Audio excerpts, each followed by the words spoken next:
छात्रों, आज आपको चैप्टर 3 यानी पार्ट 3 अर्थात कक्षा 12 यूपी बोर्ड में पाठ का नाम है उत्पादन और लागत।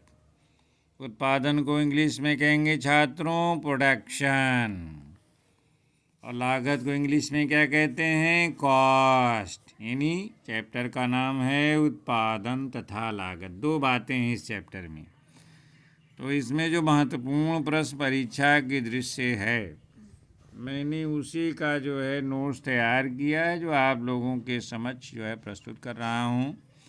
और इसको तैयार कर लेते हैं तो इस चैप्टर का जो महत्वपूर्ण प्रश्न है तो उससे काफ़ी आपको परीक्षा में मदद मिलेगी। तो छात्रों, इसमें कुछ इम्पॉर्टेंट प्रश्न है। पहले इम्पॉर्टेंट प्रश्न को देखें। पहला प्रश्न है कि उत्पादन के क्षेत्र में अल्पकाल एवं दीर्घकाल की अवधारणाओं को स्पष्ट कीजिए। यानी आपको ये बताना है कि उत्पादन के क्षेत्र में अल्पकाल और दीर्घकाल का क्या मतलब होता है। और दूसरा जो महत्वपूर्ण प्रश्न है, ये बहुत ही इम्पॉर्टेंट प्रश्न है छात्रों, कि स्थिर लागतें, परिवर्ती लागतें, कुल लागतें का क्या होती हैं, और एक चित्र की सहायता से समझाइए। और तीसरा है छात्रों कि एक चित्र की सहायता से औसत लागत वक्र तथा सीमांत लागत के बीच क्या संबंध, रिलेशन है, बताइए। और चौथा है कि उत्पादन की परिभाषा लिखिए और अल्पकालीन दीर्घकालीन उत्पादन में अंतर स्पष्ट कीजिए। तो जो पहला प्रश्न है कि उत्पादन के क्षेत्र में अल्पकाल और दीर्घकाल की अवधारणाओं का स्पष्ट कीजिए, तो आइए देखते हैं इसका उत्तर कैसे लिखेंगे। तो पहले लिखेंगे प्रश्न उत्तर नंबर 1 है अल्पकाल। इसको इंग्लिश में क्या कहेंगे? Short period. पीरियड माने होता है समय, शॉर्ट माने कम, तो मतलब छोटा समय। जैसे मान लीजिए कोई कार्य 1 साल में करते हैं और कोई कार्य 10 साल में, तो एक साल का समय जो है वो शॉर्ट होगा, और 10 साल अगर किसी चीज़ में लगता है तो समय दीर्घकाल होगा। दीर्घ माने होता है ज़्यादा बड़ा, अल्प माने होता है छोटा। यानी छोटे समय में उत्पादन के क्षेत्र में क्या स्थिति बनेगी और बहुत लंबे समय में उत्पादन में क्या होगा, तो यही आपको बताना है। तो अल्पकाल में यानी थोड़े समय में उत्पादन के साधन दो प्रकार के होते हैं। एक तो स्थिर साधन और दूसरा परिवर्तनशील साधन। स्थिर साधन वे हैं छात्रों जिनकी मात्रा में उत्पादन प्रक्रिया में परिवर्तन नहीं किया जा सकता। अब छात्रों, स्थिर साधन जब तक प्रैक्टिकल भाषा में नहीं समझेंगे कि क्या होता है, जैसे एक उत्पादक फैक्ट्री लगाता है तो उसके लिए ज़मीन चाहिए, बिल्डिंग चाहिए, मशीनें चाहिए। तो ये एक बार जो है उसको ये सब खर्चे करने पड़ते हैं, और उसके बाद बार बार जो है इसके लिए पैसा नहीं लगाना पड़ता।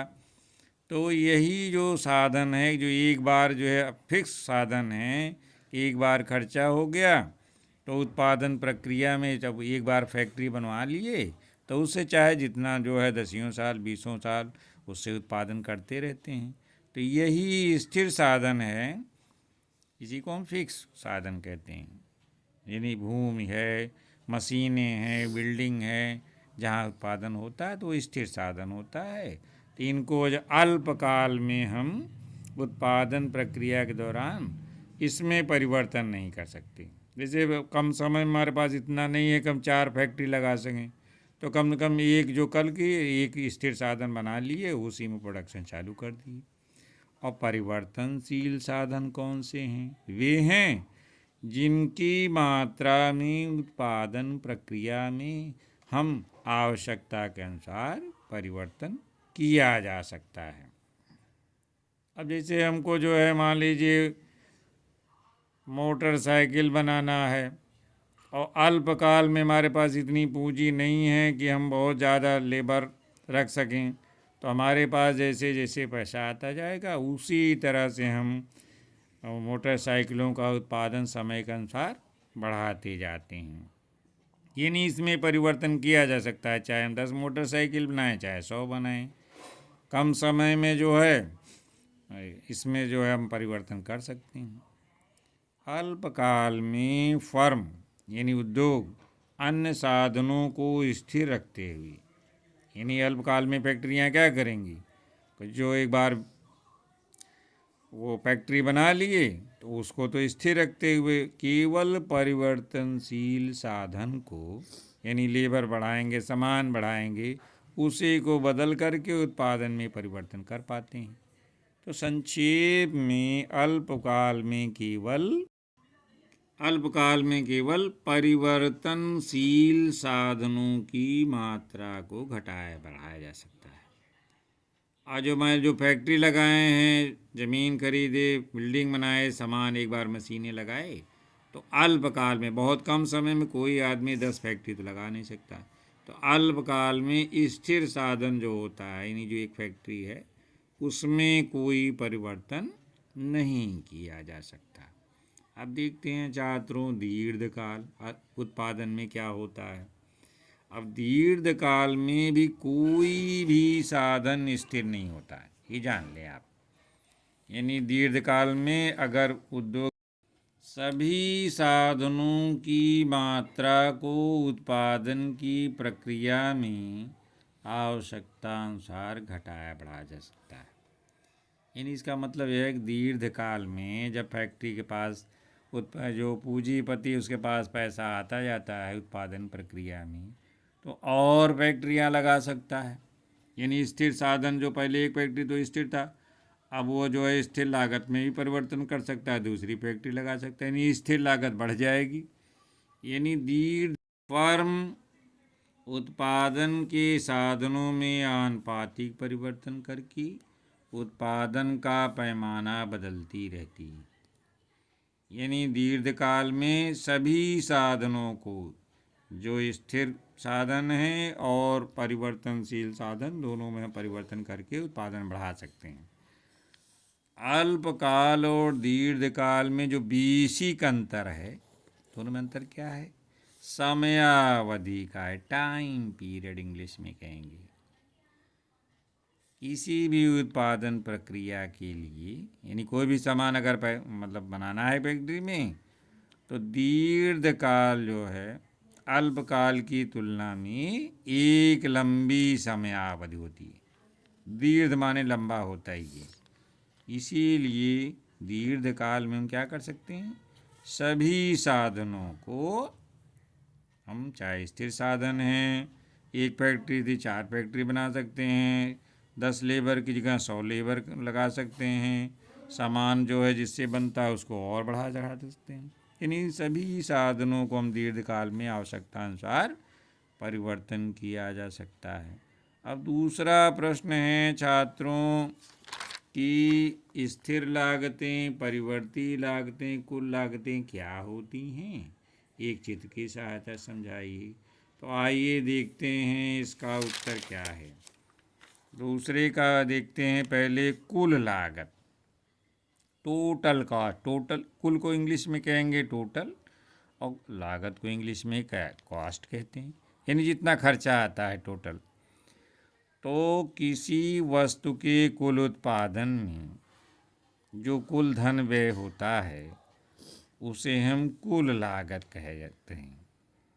इसमें उत्पादन प्रक्रिया के दौरान हुए सभी व्यय माने होता है खर्चा, सम्मिलित किए जाते हैं।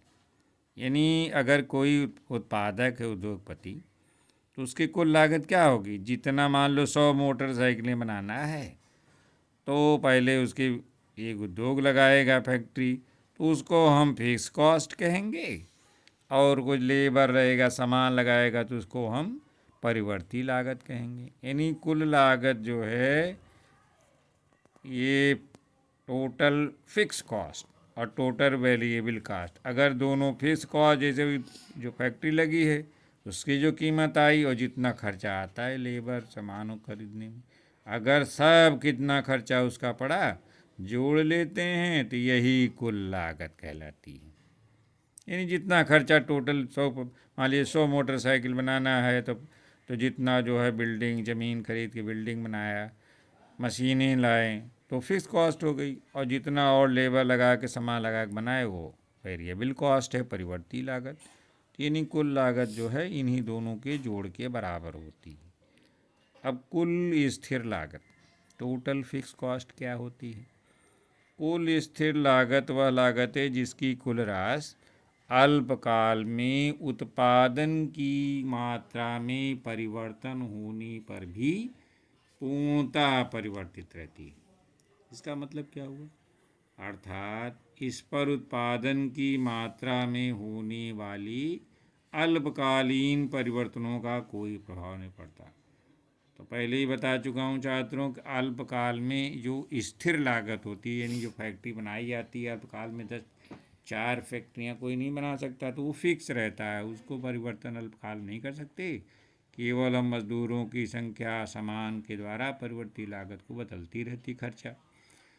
तो यदि उत्पादन को कुछ समय के लिए हम बंद भी कर दें, मान लो हम फैक्ट्री को बंद कर देते हैं, मोटरसाइकिलों के उत्पादन हमारी क्षमता नहीं करने की, तब भी फर्म में जो पैसा लग चुका है स्थिर लागत की, वो फैक्ट्री बनी है हमारी, बिल्डिंग है, सब मशीनें हैं, वो स्थिर लागत तब भी पूर्ववत रहती है। यानी काम बंद हो गया तब भी स्थिर लागत, उसका तो खर्चा हो ही चुका है इतना, स्थिर लागत तब भी बनी रहती है। इन लागतों में भूमिका लगान, लगान माने लगान है, जो पैसा खर्च होता है, जो किराया मान लो ज़मीन पे किसी के लिए किराया दे रहे हैं सालाना, अस्थाई कर्मचारियों और प्रबंधक जो लोग ऑफिस में काम करते हैं उनके वेतन हैं। इन और दीर्घकालीन, मान लो पूंजीपति ने बैंक से पैसा लिया है तो उस पर ब्याज भी चुकाना पड़ता है। यानी इन सब लागतों में, कुल लागतों में भूमिका लगान, भवन किराया, कर्मचारियों प्रबंधकों का वेतन और जो ब्याज ऋण लिया है उसको सम्मिलित किया जाता है। अब आप समझ गए होंगे कुल स्थिर लागत किसे कहते हैं। अब कुल परिवर्ती लागत, इसको कहते हैं टोटल वेरिएबल कॉस्ट। टोटल माने कुल, वी से वेरिएबल यानी परिवर्ती, सी से कॉस्ट, तो टीबीसी यानी कुल परिवर्ती लागत, शॉर्ट में कहेंगे टीबीसी। अब परिवर्ती लागतें वे लागतें हैं जिनकी राशि उत्पादन की मात्रा में परिवर्तन होने पर, मान लो हम 100 से 150 मोटरसाइकिलें बना रहे हैं, अब ये उत्पादन की मात्रा में परिवर्तन कर दिए तो ये इसकी लागत भी बढ़ जाएगी, बदल जाएगी। पहले मान लो हमको 3 लाख लगते थे, या 5 लाख खर्चा होने लगा, तो यानी उत्पादन की मात्रा में परिवर्तन किया तो लागत भी बढ़ गई।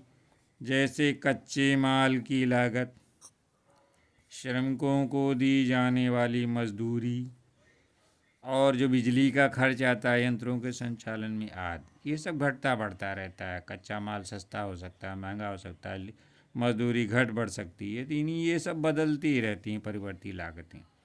कभी कम खर्चा होगा, कभी ज़्यादा होगा। तो परिवर्ती लागत की मात्रा जो है उत्पादन के स्तर पर निर्भर करती है। इसका मतलब क्या हुआ छात्रों कि जितना हम उत्पादन करेंगे, कम करेंगे कम पैसा लगे परिवर्ती लागत, और ज़्यादा करेंगे तो परिवर्ती लागत बढ़ जाएगी। इन्हीं उत्पादन के स्तर पर कितना हम पैदा करते हैं उस पर निर्भर करती है। अर्थात यदि उत्पादन शून्य है, अगर हम कुछ भी फैक्ट्री बंद कर दिए हैं, उत्पादन शून्य कर दिए, तो जो परिवर्ती लागत, जो खर्चा रोज रोज आता है, वो भी शून्य हो जाएगा। उत्पादन की मात्रा के साथ साथ अगर हम मान लीजिए प्रोडक्शन बढ़ाते जाते हैं तो लागतें भी जो है, खर्चा भी बढ़ता जाएगा। यही है कुल परिवर्ती लागत।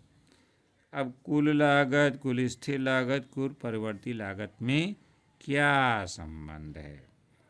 इन तीनों के परस्पर संबंध को हम एक डायग्राम यानी रेखा चित्र के द्वारा समझाया जा सकता है। अब छात्रों देखेंगे, हमने एक्स अक्ष पर उत्पादन दिखाया हुआ है और ये YH पर लागत, यानी इसको इंग्लिश में कॉस्ट कहेंगे। ये कॉस्ट है, ये प्रोडक्शन है। यानी इधर कितना उत्पादन कर रहे हैं, कितना लागतें आ रही हैं। तो देखते हैं चित्र में कि कुल लागत, कुल स्थिर लागत, कुल परिवर्ती लागत का योग होती है। हमने पहले बताया था कुल लागत क्या है, टोटल स्थिर लागत और परिवर्ती लागत जोड़ लेते हैं, कुल लागत पता चल जाती है। तो कुल स्थिर लागत, ये टोटल फिक्स कॉस्ट, इसको क्या कहते हैं हिंदी में, कुल स्थिर लागत, टोटल फिक्स। इस फिक्स माने स्थिर होता है।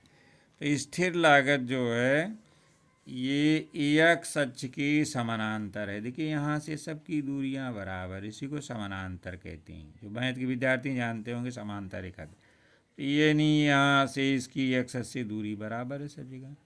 यानी इसका जो लागत है उत्पादन प्रक्रिया में, देखिए मान लीजिए 20 रुपये का खर्च आता है, तो चाहे हम 2 मोटरसाइकिल बनाएं तब भी 20 है, 4 है तब भी 20, यानी फिक्स है। इसमें कोई परिवर्तन, क्योंकि एक बार हमने फैक्ट्री लगा लिया तो उसमें जो खर्चा है वो तो आ ही चुका है, तो वो स्थिर रहता है। चाहे हम उत्पादन बढ़ाते रहते हैं अल्पकाल में, तो ये फिक्स कॉस्ट जो है स्थिर रहती है। तो इसका चित्र ऐसे बनेगा, डायग्राम में ऐसे बना देते हैं। तो इसमें ओ एक्स अक्ष के समानांतर है टोटल फिक्स कॉस्ट, इसके समानांतर है ये। इसका अर्थ ये है कि उत्पादन के स्तर में परिवर्तन होने पर, यानी उत्पादन का स्तर क्या है, मैं 2 मोटरसाइकिल बनाए, 4 मोटरसाइकिल, 6, फिर 8, बढ़ाते जा रहे हैं और फिक्स्ड कॉस्ट में कोई परिवर्तन नहीं आ रहा है। वो 20 था रुपया तो पहले से वही बना हुआ है। इसके विपरीत उत्पादन के स्तर में वृद्धि होने पर कुल परिवर्ती लागत, जो हम जैसे 4 मोटरसाइकिल करेंगे तो और लेबर लगाने पड़ेंगे और सामान खरीदना पड़ेगा, तो कीमत इसकी बढ़ती जाएगी। पहले 20 था, फिर 30 रुपया, फिर 40, 50। तो इस तरह से जैसे जैसे हम सामानों का उत्पादन बढ़ाएंगे कीमत भी बढ़ती जाती, मेरा खर्चा भी उद्योगपति का होता जाएगा। यानी ये समय के साथ कैसे हम दिखाएंगे, ये अगर कोई उत्पादन नहीं हो रहा है तो कोई खर्चा नहीं है, शून्य पे है। और जैसे जैसे 2 मोटरसाइकिल बनाए तो इतना खर्चा हुआ, 4 मोटरसाइकिल इतना, 6, ऐसे। तो जैसे जैसे हम प्रोडक्शन बढ़ाते जा रहे हैं उत्पादन, तो हमारी जो टोटल वेरिएबल कॉस्ट है ऐसे ऐसे बढ़ती जा रही है। उत्पादन बढ़ रहा है, वेरिएबल कॉस्ट, परिवर्ती लागत, हमारी खर्चा बढ़ता जाएगा। भाई जितने हम उत्पादन करेंगे उतने बढ़ेगा। और उत्पादन अगर शून्य है तो यहाँ देखिए, यहाँ शून्य है, ये शून्य है, ये यहाँ अगर यहाँ तब भी जो है स्थिर लागत, अगर फैक्ट्री बंद कर दें तो स्थिर लागत 20 तब भी बनी रहेगी और यहाँ परिवर्ती लागत शून्य रहेगी, कोई खर्चा नहीं आएगा उस समय। उत्पादन की शून्य स्तर भी total factor FC fix cost शून्य नहीं होती। हमने बताया कि अगर ये कुछ उत्पादन नहीं करेंगे तब भी फिक्स कॉस्ट 20 रुपये तो पहले लग ही चुका है। उत्पादन की शून्य स्तर पर कुल लागत कुल स्थिर लागत के बराबर होती है, क्योंकि इस स्तर पर कुल परिवर्ती लागत शून्य होती। यानी अगर उत्पादन बंद है तो इतना खर्चा तो 20 रुपये तो उसका रहेगा ही, हो ही चुका है स्थिर लागत। अब छात्रों ये तीसरा क्वेश्चन देखते हैं कि सीमांत लागत, तीसरा है एक चित्र की सहायता से औसत लागत वक्र तथा सीमांत लागत वक्र के बीच में संबंध बताइए। अब देखते हैं छात्रों क्या है सीमांत लागत, मार्जिनल कॉस्ट। सीमांत को इंग्लिश में कहेंगे मार्जिनल, लागत को इंग्लिश में बता चुका हूँ छात्रों, कॉस्ट।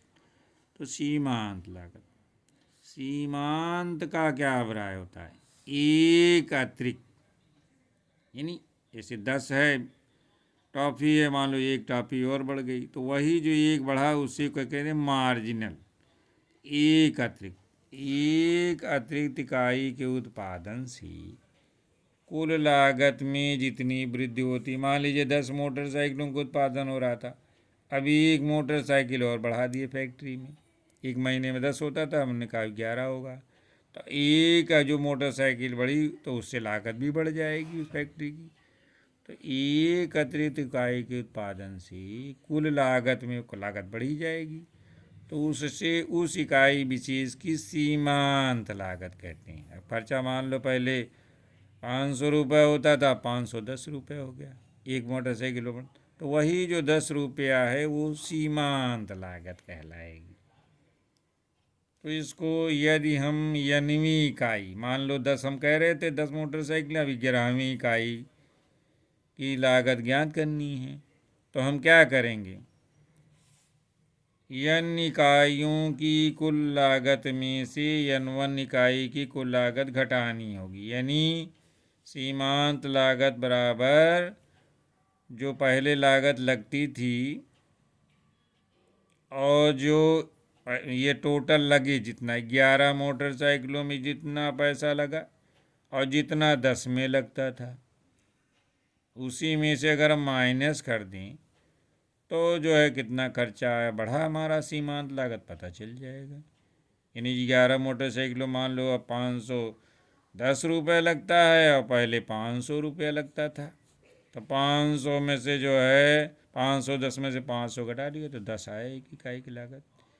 अब इसी को सूत्र रूप में कहते हैं मार्जिनल कॉस्ट, एमसी मतलब मार्जिनल कॉस्ट, यानी सीमांत लागत। ये टीसी माने टोटल कास्ट, जितना 11 मोटरसाइकिल पाया, और टोटल कास्ट एक जो है उसके जस्ट पहले जो इकाई थी n-1, यही सूत्र छात्रों एम सी एन बराबर टी सी एन बने TCn-1। उदाहरण दे के समझें, मान लीजिए 10 इकाइयों की मोटरसाइकिल बनाते थे तो उसकी लागत 400 रुपये आती थी। अब मान लिए 10 इकाइयों के स्थान पर 11 मोटरसाइकिलें बनाने लगे, तो उसका उत्पादन 400 पहले था 10 का, अब 450 रुपया हो गया, खर्चा आ गया जो फैक्ट्री लगाया है। तो 11वीं इकाई की सीमांत लागत क्या होगी, अब वही 450 रुपया। यह 11 जब पैदा फैक्ट्री में प्रोडक्शन हुआ तो 450 रुपया लगा, और जब 10 मोटरसाइकिलों करते तो 400 रुपये लगता था। यानी एक मोटरसाइकिल पे कितना खर्च बढ़ गया, 450 माइनस ₹400 इक्वल टू ₹50। यहाँ यह उल्लेखनीय है कि सीमांत लागत रेखा जो है, ये पूछा जाता है ऑब्जेक्टिव में कि सीमांत लागत रेखा का जो आकार कैसा होता है, तो यू आकार का होता है अंग्रेजी की। अतः प्रारंभ में क्या होगा, ऐसे गिरता है एक स्तर तक, फिर ऐसे बढ़ता है। यानी प्रारंभ में ये गिरती है, यहाँ न्यूनतम बिंदु तक पहुँचती है और फिर ये बढ़ने लगती है। तो ये सीमांत लागत छात्रों आप समझ गए होंगे, एक अतिरिक्त इकाई बढ़ाने पे लागत कैसे बढ़ती है। औसत लागत किसे कहते हैं, औसत छात्रों गणित के विद्यार्थी होंगे तो बहुत ही आसान है कि कुल लागत को उत्पादन से भाग दे देते हैं।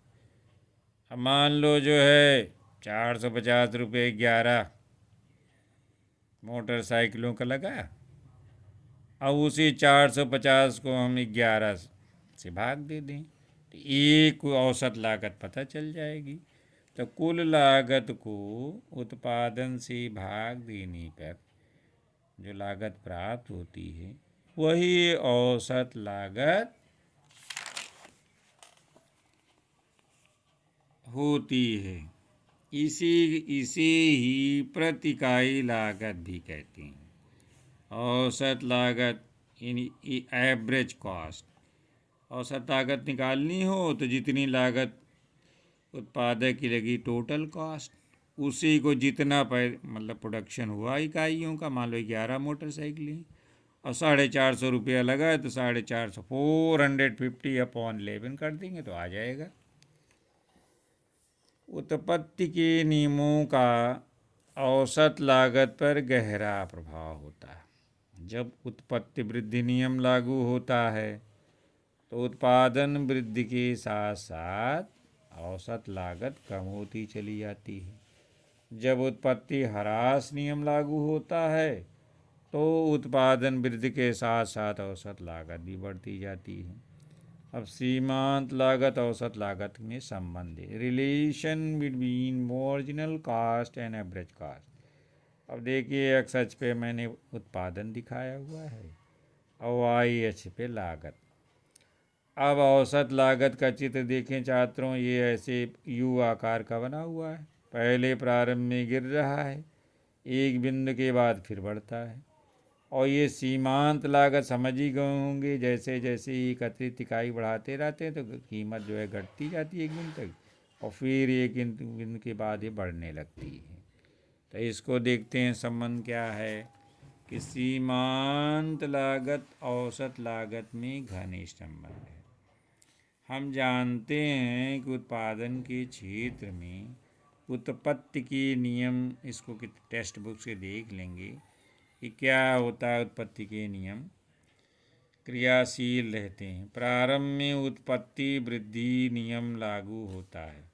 पहले क्या होता है छात्रों की, जब हम मान लीजिए मोटरसाइकिलों ज़्यादा उत्पादन करते हैं तो हमारी लागत बाद में घटने लगती है। इसीलिए प्रारंभ में जो सीमांत लागत औसत लागत, चूँकि लागत घटती है ज़्यादा पैदा मतलब प्रोडक्शन करने पे, तो सीमांत लागत औसत लागत, देखो ये सीमांत लागत भी गिर रही है, औसत लागत भी नीचे आ रही है। तो पहले जो है दोनों ही गिरती हैं, लेकिन सीमांत लागत के गिरने की ये जो सीमांत लागत की ये ज़्यादा गिरती है, औसत लागत कम गिरती है। तो ये सीमांत लागत गिरने की प्रवृत्ति औसत लागत की तुलना में ज़्यादा तेज़ी से गिरती है। देखिए ये कम गिरती है, ज़्यादा ही गिर रही है सीमांत लागत। अप्रोच इससे स्पष्ट है कि सीमांत लागत औसत लागत की तुलना में अधिक तेज़ी से गिर रही है, यानी औसत लागत की ये वक्त और सीमांत लागत बहुत तेज़ी से गिर रही है। कुछ समय के बाद जब उत्पादन में उत्पत्ति ह्रास नियम लागू शुरू हो जाता है तो सीमांत और औसत लागत में वृद्धि होने लगती है। एक उत्पादन के बाद सीमा के बाद खर्च बढ़ने लगता है, तो लेकिन जो सीमांत लागत की बढ़ने की जो प्रवृत्ति है वो औसत लागत की तुलना में अधिक तीव्र होती है। इसीलिए ये रेखाएं यू आकार की होती हैं। अब ये देखते हैं, जहाँ ये है औसत लागत वक्र और ये जो सीमांत, ये दोनों ई बिंदु पे काटते हैं। ये न्यूनतम बिंदु है जहाँ दोनों का होता है। ई बिंदु पर दोनों लागत औसत और सीमांत क्या है, समान है। इस संबंध में निम्नलिखित बातें उल्लेखनीय हैं कि जब औसत लागत गिरती है, यानी ये गिरती है औसत लागत, ये घट रही है, तो सीमांत लागत औसत लागत से कम होती है। तो जब ये गिर रही है तो देखिए ये सीमांत लागत और कम है। और जब औसत लागत बढ़ती है, अब ये बढ़ रही है, यहीं से बढ़ना शुरू करी औसत लागत, तो सीमांत लागत भी बढ़ना शुरू हुई, ऊपर जा रही है। वह औसत लागत से अधिक होती है, यानी इससे ज़्यादा इसकी जो है लागत बढ़ जाती है। यदि औसत लागत स्थिर है तो वह सीमांत लागत के बराबर होगी। कहाँ होती है, वही ई बिंदु पर जहाँ दोनों बराबर हैं। औसत लागत स्थिर है तो वहीं सीमांत लागत के बराबर है। तो चौथा है कि सीमांत लागत रेखा औसत लागत रेखा को नीचे से उसके निम्नतम बिंदु पर काटेगी। सीमांत लागत रेखा जो है औसत लागत को नीचे से जाके न्यूनतम बिंदु पे काटती है। तो छात्रों आज इतना ही, पार्ट 3 का ये महत्वपूर्ण प्रश्न थे जिसको मैंने आपको बताया है, तो इसको तैयार कर लेते हैं। इस चैप्टर के यही महत्वपूर्ण प्रश्न हैं। परीक्षा की दृष्टि से काफ़ी उपयोगी साबित होगा। धन्यवाद।